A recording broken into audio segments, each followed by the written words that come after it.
Hi friends, welcome to கணக்கா சடிப்பாங்கிற. இந்த வீடியோவில் நம்ம என்ன பார்க்க போகிறோம்னா, கொத்தமல்லி தழையை எடுத்து நல்லா வாஷ் குப்பையெல்லாம் இருந்ததுன்னா அதெல்லாம் எடுத்துட்டு வேர்லாம் கட் பண்ணிவிட்டு நல்லா வாஷ் பண்ணிவிட்டு இந்த மாதிரி ஒரு ட்ரை கிளாத்தில் போட்டு நல்லா தொடச்சி எடுத்து வச்சுருக்கேன். இப்போது இதை நம்ம பொடி பொடியாக கட் பண்ணிக்கலாம். இது சாம்பாரா பொடின்னு சொல்லுவாள்ல, கொத்தமல்லி தொக்குன்னு சொல்லுவோம் நாங்கள். அதுக்கு உளுத்தம்பருப்பு இந்த கப்பால் 1 கப்பு உளுத்தம்பருப்பு, ஒரு 6 வரமிளகா, புளி பாருங்கள், ஒரு சின்ன புளி இந்த அளவுக்கு எடுத்து பிச்சு பிச்சு போட்டு அது கூடயே வறுத்து எடுத்து வச்சுட்டுருக்கேன். அது கூடயே கல் உப்பும் சேர்த்துட்டுருக்கேன், பெருங்காயமும் சேர்த்துட்டுருக்கேன்.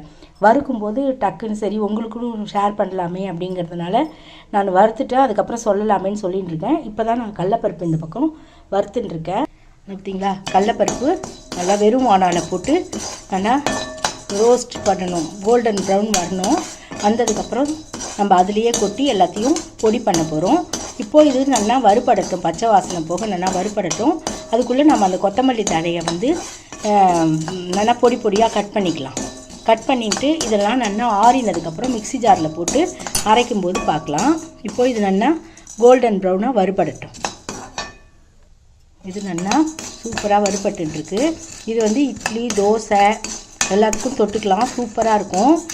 அதுக்கப்புறம் சுட சுட சாதத்தில் போட்டு கலந்துன்னு சாப்பிட்டா வாய்க்கு அன்னதிரேஷன் நீங்கள் ரொம்ப நல்லா இருக்கும். இப்போது இது நல்லா இந்த மாதிரி வறுபட்டுடுத்து இல்பச்சட்டி சூட்லேயே இன்னும் நல்லா வறுபட்டுடும். அதனால் நான் இப்போ ஸ்டவ்வை ஆஃப் பண்ணிடுறேன். ஆஃப் பண்ணிட்டு இதெல்லாம் அந்த காலத்து ரெசிபி, இப்போல்லாம் நம்ம மறந்தே போயிட்டோம். கொத்தமல்லி டொக்கு பண்ணுறதெல்லாம் எங்கள் பாட்டி தான் கொத்தமல்லி டொக்குன்னுவா. சூப்பராக இருக்கும், சாதத்தில் போட்டுன்னு சாப்பிட்றதுக்கு ரொம்ப நல்லாயிருக்கும், இட்லி தோசைக்கும் நல்லாயிருக்கும். எல்லாத்த விட மோர் சாதத்துக்கு சூப்பராக இருக்கும் தொட்டுன்னு சாப்பிட்றதுக்கு. அதனால தான் நான் இன்றைக்கி கொத்தமல்லி தழை இருந்தது, அதனால் பண்ணலாமேன்ட்டு உங்களோட ஷேர் பண்ணிக்கிறேன்.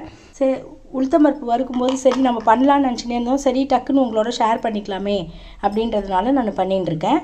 இப்போது இதெல்லாம் வறுத்து தனியாக வச்சுட்டோம். அந்த கடலப்பருப்பும் நல்லா ஆறட்டும். நம்ம இதை அதுக்குள்ளே கட் பண்ணின்னு வரலாம். வந்ததுக்கப்புறம் எப்படி மிக்சியில் ஜாரில் போட்டு ஃபஸ்ட்டு இதெல்லாம் பொடி பண்ணிட்டு அதுக்கப்புறம் கீரையை போட்டு ஒரே ஒரு பல்ஸ் மூடில் கொடுத்து இறக்கிட்டோன்னா சூப்பராக நம்மளோட சாம்பாரா பொடி ரெடி ஆகிடும். கொத்தமல்லி டொக்கு.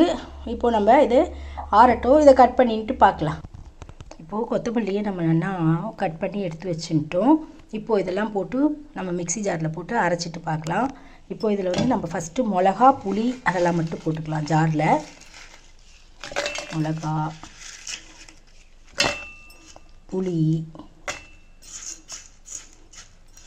நான் இதை பிச்சு பிச்சு போட்டிருக்கேன். புளியை போட்டு இந்த கடலப்பருப்பு உளுத்தம்பருப்பு கொஞ்சம் 1-2 தான் இருக்கணும். இதை நம்ம ஃபஸ்ட்டு கோர்ஸாக பொடி பண்ணிக்கலாம்.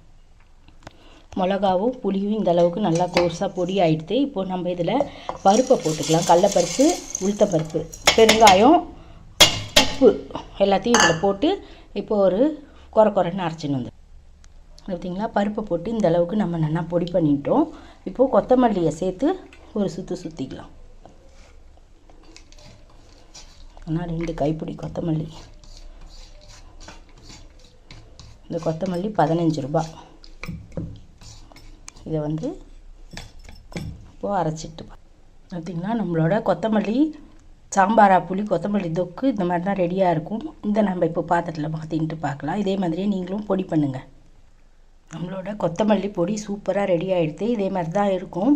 இதை நம்ம ஒரு ஃப்ரிட்ஜில் வச்சுட்டோன்னா நல்லா 1 மாதம் வரைக்கும் கூட கெட்டு போகாது. இதெல்லாம் நம்மளுக்கு ஒரு வாரத்துலேயே காலி ஆகிடும்னு வச்சுக்கோங்களேன்.